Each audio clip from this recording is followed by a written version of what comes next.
ঝিনাইদহ জেলার কেন্দ্রীয় বাস টার্মিনালে বীরশ্রেষ্ঠ হামিদুর রহমানের স্মৃতি রক্ষায় অপরিকল্পিতভাবে নির্মিত ভাস্কর্যের জন্য প্রতিনিয়ত সড়ক দুর্ঘটনায় পড়ছে সাধারণ মানুষ ও ছোট বড় যানবাহন। বাস টার্মিনালে নির্মিত ভাস্কর্যটি অপরিকল্পিতভাবে নির্মাণের প্রমাণ পাওয়া গেছে সরেজমিন তদন্তে।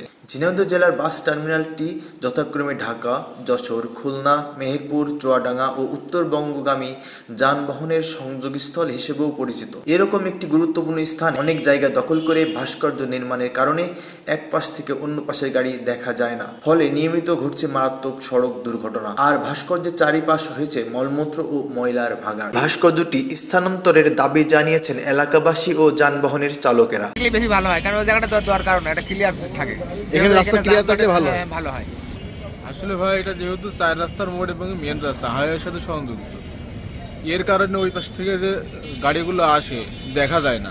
হুট করে একটা ট্রাক চলে এসে আমরা সামনে দিলে একটা দুর্ঘটনা ঘটে গেল, যার কারণে এটা না থাকাই ভালো হয়। এখানে কিন্তু আসলেই সমস্যা, বিরাট সমস্যা। এটা তেমন না রাখাই উচিত আমার মনে হয়। এটা কি সমস্যা ফেস করেছেন আপনারা? এটা বড় দুর্ঘটনা হবে, এটা তো মনে করেন আমরা তো ওই সাইডের গাড়ি দেখা যাবে না। আর বড় দুর্ঘটনা মানে ওইটা এখন ভেঙে দিতে হবে। আমার কথা হচ্ছে ওইটা না রাখাই উচিত। ওইটা রাখা মানে আমাদের জন্য খুবই বিপজ্জনক। অবশ্যই অসুবিধা হয়। কি সমস্যা হয় আপনার? কারণ এখান থেকে যেতে গেলে অনেকে বেখেয়ালে চলে যায়, যে একটা দুর্ঘটনা ঘটতেই পারে। আমাদেরও তো মাঝে মাঝে ঘটতে যায়। আমরা এখানে ব্রেক করে খেয়াল যে ক্ষতিগ্রস্ত হতে পারে, হয় হয়েও চলতে এখানে পারে, এখানে তো হয়েছে। এই রাস্তায় কতদিন চালান গাড়ি? রাস্তা হিসেবে রাস্তা যখন সেখন থেকে ধরেন এই যে এখানে এই যে স্থাপনাটা রয়েছে, এই স্থাপনার জন্য আপনাদের কি সমস্যা হয়? কি দুর্ঘটনা ঘটে বা এরকম কোনো কিছু হয়?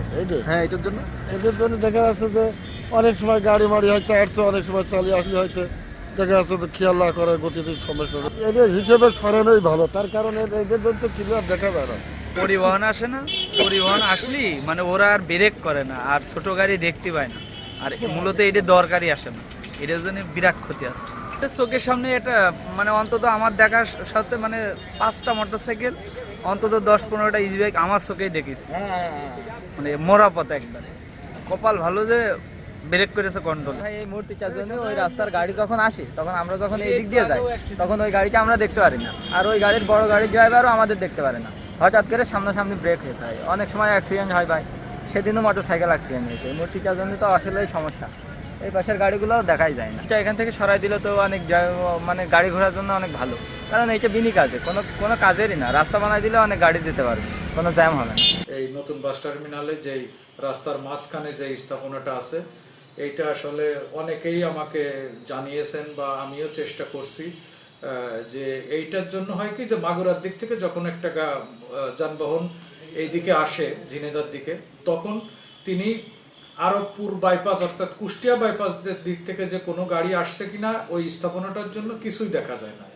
ঠিক একইভাবে যেই গাড়িটা আরবপুর বা কুষ্টিয়া বাইপাসের দিক থেকে আসছে, তিনি হয়তো আলহেরা বাইপাসের দিকে যাবেন বা যশোরের দিকে যাবেন, উনিও মাগুরার দিক থেকে কোনো গাড়ি আসছে কিনা কিছুই দেখা যায় না, এবং প্রতিনিয়তই দুর্ঘটনা ঘটছে।